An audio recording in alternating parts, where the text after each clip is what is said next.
All right, thanks, y'all. So my name's Seth. I went to OSU, played a lot of sports growing up. Yes, sir. And one thing about sports is like every single one, you know the purpose is clear. Thinking back to like Pee Wee soccer, it's pretty simple. You shoot the ball into the net. You know, some kids when they're starting out, maybe they shoot it in the wrong net, but you shoot it in the net. And there's times in our faith life when it gets confusing, when it gets muddied, especially when others around us aren't living that out. But for me, it was always something that like I was always so competitive that I made sure people knew like they were doing something wrong if they weren't living up to their purpose. There are some funny stories where I maybe crossed over the line. One of them was back in the T-ball days of Seth. Like probably like 20 years before you guys were born. Not really. So T-ball days, it was probably around the time you guys were born. Anyways, these kids, they would, swing a few times, a few misses, and then hit it, go to first base. That would be the usual routine. But then every time at the end of the lineup, they kept going until either everyone was out or until they all scored. And so at this time, I was the catcher, and there would be this pattern happening where I would hit the ball, or like the last person would hit the ball, they'd throw it to me as a catcher. I would tag these kids, and then they would walk 5 steps later, hit the home base, and then think they scored. And that frustrated me a lot.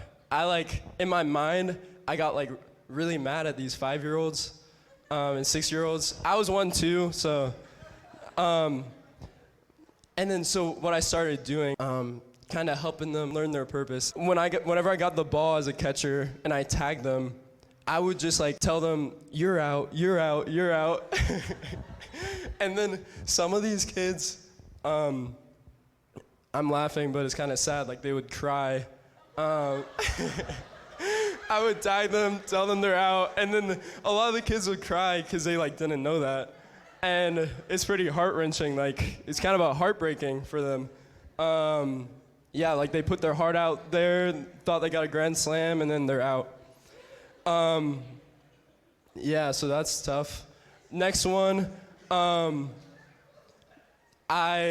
was playing Pee Wee soccer, and this one's not so much about me, but about like the confusingness or like disunified purpose that's going on. Because in your high school classes, like your purpose as a Christian doesn't necessarily line up with everybody's.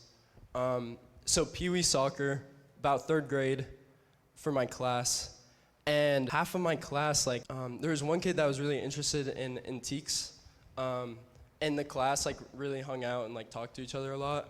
And so in the middle of drills, some of them would be talking about antiques. And my dad was the coach, and they were talking, not really paying attention to the drill. And my dad pulled him aside and was like, all right, what are you guys talking about? The one guy said antiques. and then he said after a little bit longer, he said, all right, it's either this drill, you play and you play on the team, or you go out to the sidewalk and keep talking about antiques. And then in that moment, half the team went to the sidewalk. And my dad had no idea what to do. So obviously, I feel like that's sort of like a parallel to the age we're living in. Half the world is just about themselves, kind of struggling to find their purpose, and they need a light.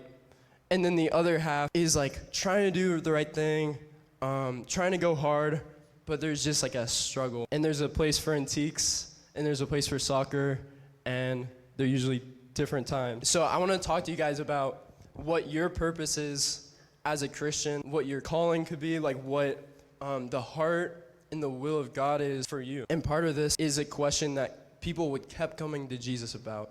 They said Lord, Lord, what is the most important rule for me to follow? And Jesus, every time, he would say the greatest commandment is to love God with everything. Love God with every part of who you are. In one specific, he said, love God with all your mind, all your strength, all your heart, and all your soul. And so I just want to piece by piece kind of go through like what are those 4 parts of us that the Lord thought was so important to highlight. First one, well, let's go through all of them. Love God with all your mind, all your strength, all your heart, and all your soul. So first, love God with all your mind. I think a simplified version of this is like back to that like soccer. It's knowing the rules, studying the tape, and yeah, just having a love for the game. And so how that carries over to spiritual life, loving God with all your mind. There's a part of God that's just so captivating and so worthy of our attention that when we look to him, it just fills us with wonder and awe and joy and love. And that's what it's talking about. That we would just get caught up in our Bibles, that we would get caught up in prayer, that we would get caught up in love for our families at dinner, that the things of God would become the things of our mind. Next thing is love God with all of your strength. This sounds like what it is. Do whatever it takes for the gospel. Jesus is worthy of picking up the cross. There's a verse in the Bible. He says, "Come, you who are labored and heavy burdened, I will give you rest. Come, pick up your cross and follow me, for my burden is easy and my yoke is light." And so he's not saying there, like, you're going to sleep. He's saying you're going to sleep. He's not saying that you're going to sleep all day, that you're going to be apart from the faith, and he's going to pour out himself. He's saying, pick up your cross, do whatever it takes, and I will pour out greater rest than you've ever felt before. I will pour out greater peace than you've ever felt before. Earlier this weekend, or a couple days ago, I was hanging out down in Mississippi, and there were these like old Southern dudes. One was a Marine, and they would say some wild stuff, but they lived this out, like loving with all their strength. There was one particular guy, his name was Luke, he was a Marine, and he shared a story about he was in Afghanistan fighting the war, and he got shot in like his knee, like around his kneecap, and at first he thought it was some cramp, and he took a step, and it just like sort of crumbled. Not completely, but it was like broken. And they put it up there on the radio, and one of his buddies heard it out on the radio. He was 3 miles away, and they were in a desert scenario, and he knew he had to save his buddy, like do whatever it took to save his brother's life. And so he grabbed his squad and said, like, we gotta run to him, we gotta sprint, we gotta go hard.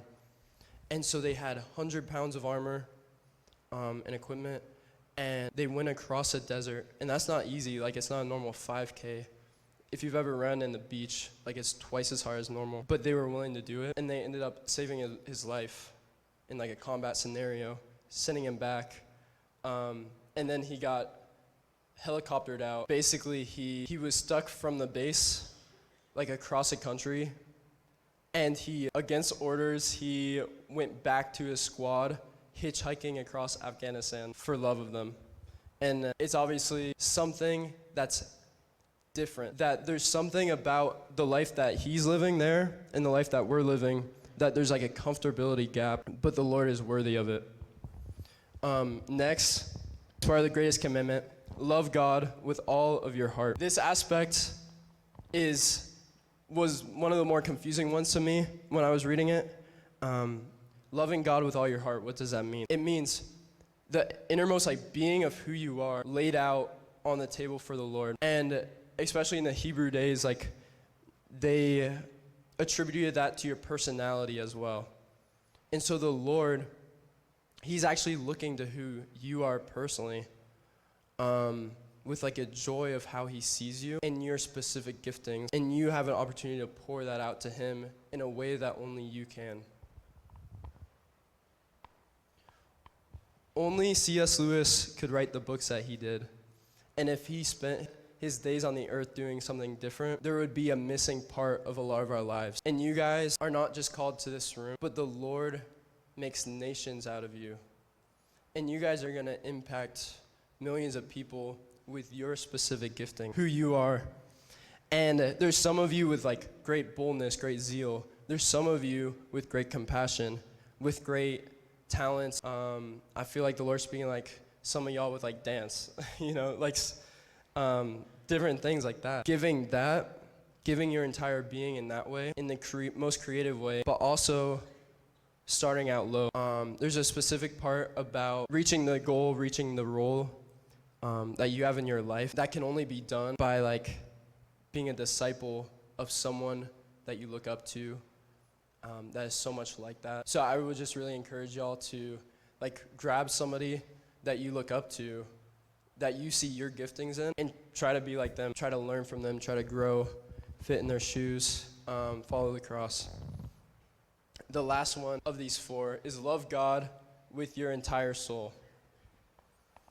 This one is the one that's most like at odds with the world around us. Because if you open any science book, you're not gonna see any readings about what a soul is. But the soul is that eternal part of your body, or eternal part of your like being, that the catechism teaches it's like your conscience and gives you freedom. And so what does it look like to give your soul to the Lord? To love him with all that. It means you're gonna be alive. That the faith is gonna be an alive, tangible, moving, fiery experience for you in your life. These are what make up the greatest commandment. Love God with all your mind, all your strength, all your heart, and all your soul. But I would say that there's a part missing there when we talk about our purpose. Because this is all just like the rules. Like if we were playing soccer, this would just be kind of like the outline and the goal. But the Lord is going to do something great when you, and while you've already done this, stepping into the game. I've had these like gym teachers in grade school that like explain like hockey for one class, but we never get to play. Like we just learn about the game, and there's something missing there. There's just like a boringness, like an uncaptivation. A lot of times, I found this in myself, I think too much about what I'm gonna do, and there's a freedom that happens in just like trusting and doing. That doesn't just look like doing the hardest thing in front of you, but what it does look like is like setting your fears to the side and being like, Lord, I see you through the cloud. Would you come down and be with me? Because this is all like being with Jesus Christ who sets you free. Yeah, so when we break past the structure, that's when you see, like in terms of soccer, like the greats come out, like Ronaldo, Messi, and you see kids desire to be like that. That's when the dreams come out. That's when the joys come out. That's when the true love for the game comes out, when you actually play it. And in the faith life, like I have a lot of stories that just like bring me so much to life. Ways that I've kind of gone out and it's fueled me afterwards. So there's one story in particular, just the Lord put a stirring in my heart to like pray for healing in the sick. And so I would pray that the Lord would give me like these gifts, the freedom to actually go out and do it and pray for people. I would see it like here and there for a time, but there was this like a few months ago, there was this time when like in a month, probably prayed for like probably 20 people, and like I would see healings of broken bones and backs and stuff like that. And there's this one story, and I hope it like lights a fire in you and gives you a bit of even peace, where this man walked up to me. I was in my car. He knocked on the door. I opened it, and he was just talking to me about how he had recently become homeless, and he was a Hindu man. And immediately, it was kind of funny. Like I was praying for the Lord, like bring me people to pray with for healing and just to testify the gospel to. I didn't even have to say anything. He was like, "Yeah, look at my giant injury." And so he unrolled his sock, and he had this giant injury. It was like bleeding, and he was limping. And I just told him, I said, "Do you want to be healed?" And I testified to healings I had seen. And he said, "Yes." I said and I even testified to it's Jesus who heals. And he just said, "Yeah." And so I prayed with him, and the Lord gave me the words. He gave me the power, and he was healed. The first time, there was a tingling in his foot, and went from pain of 9 to 7. And then he was kind of freaking out, what's going on? I was like, let's pray again, see what the Lord continues to do. And then after that, it went all the way down to zero pain. His limp was almost non-existent. It was like a funny moment where he was walking around like this. He was like, "Who are you? Who are you? Who are you?"